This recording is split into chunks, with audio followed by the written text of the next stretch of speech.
Hello and welcome to Patrick's Models and Transports.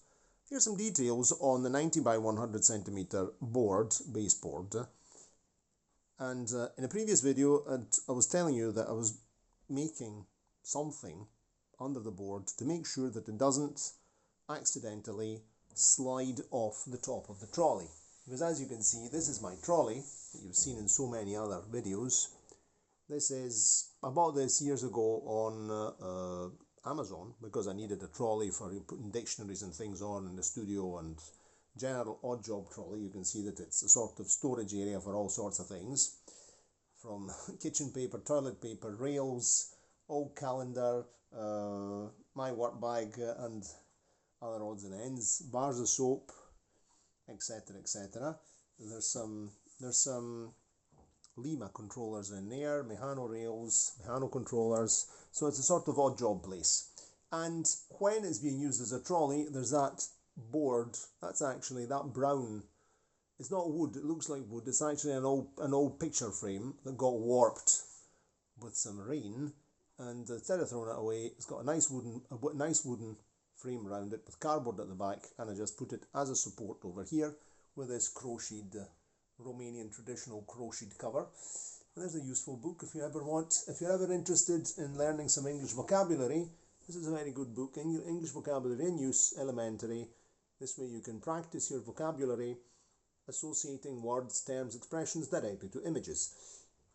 Mine is downloaded this one here from university, I think it was the University Library in Canada. It was all scanned, so if I ever find it, just let me know. I'll send you the link.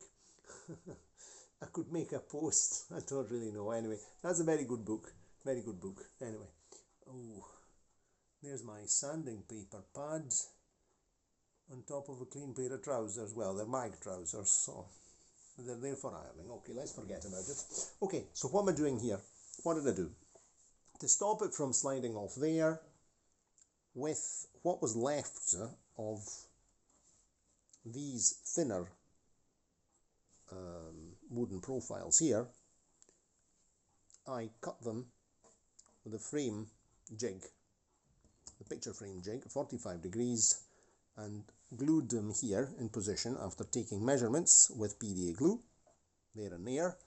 Then I use them. This is different, slightly thicker wooden profile that I'd used for a different job. It's not what remains of these ones, because these ones here were already cut at 1 meter and I just used them directly.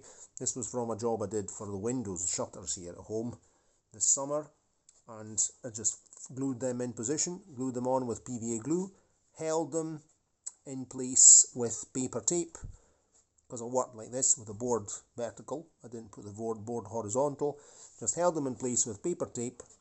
And this is rock solid PVA glue. Is a great bonding agent for wood. Okay, so what am I doing now? These are some pads, non-slip pads, extra ones I had. They're not self-adhesive. These come from some kind of legs that you put under beds and things and armchairs to make them higher up, to raise them. And I use these in the house because, you know, difficulty in getting up from sitting down in my case. And I had extra ones, and I'm going over here on the desk and I'll just show you what I'm talking about. So here we are.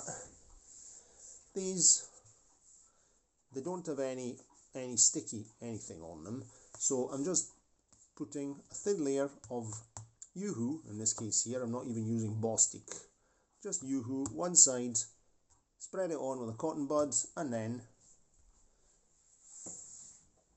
paste it on, glue it on, and that way I already tested with some loops of paper tape to make sure and it won't slip. I'm going to do the exact same job on the Brunel layout, because the Brunel layout, which is bigger, that's really dangerous. It could fall off and it would be an utter disaster, in particular if there's buildings and things on top of it. So this job here that I did here, I'm going to replicate that on Brunel. I'm not, as I told you, the Brunel, I'm not going to bother trying to correct the warping now, because warped is warped, and honestly, it would just make the whole thing heavier, and it is. This is a meter. That's another 60 centimeters of wood, and it gets heavy. And so we'll simply we'll just leave it as it is, also because the warp part is, and it makes inclines and makes, you know, running trains more interesting. So, but we're going to make this job here measured exactly the same. Now that I did all the measurements, you can see all the pencil markings here to get it nicely centered. There's a bit of play because it's not a tight fit on these knobs here at the top. These knobs here. It's not really a tight fit. There's about a finger of play, more or less. So, say half an inch, no, centimetre and a half, to just get it in position and slide around. And this is the job. You can see here that this clipping cost me €3.23. I have the receipt. At the end of the job, I'll tell you what all this woodwork, what all the wood cost me. So we know that's $3.23. The plywood and these runners. The screws already had them in the house. I bought these wee L plates here. These I could have done without, but it's just, you know, an extra to stop any flexing. You know, that's the main thing. Just sort of belt and braces solution. Okay, right. Let me get on with this job before. So I'm going to put the other 4 non-slit pads here. I've got another 4 that will be going on Brunel as soon as I get the job done. I've been rummaging around the house to see if I have another wooden profile. I don't. I'll have to go and buy one of these at the shop. And I think I'll go around there tomorrow if I have time. Either tomorrow or after tomorrow, I don't know. So anyway, first we finish jobs on here. We're working on this to at least get it up and going. And throughout the week, I'll be working on this, on the board, on the 90 by 100. Once I've got this here sort of finished the track work, and I see that everything's working well, the next job will be taking Brunel out. I'll be drilling the holes, maybe the holes for the street lights. I don't know. I might not even be drilling holes. I've got a plan B that I want to consider. And we'll be doing this job here, this very same job on a Brunel, because I've always been a kind of touch and go business thing, moving around, and then if it falls on the floor with stuff on top of it, then no, it would be a very unpleasant situation. So, right, I'm getting going with glue. You don't need to watch me putting yoo-hoo here. It's nothing really very exciting. It's perfect glue for this kind of job. Cheerio and see you next time.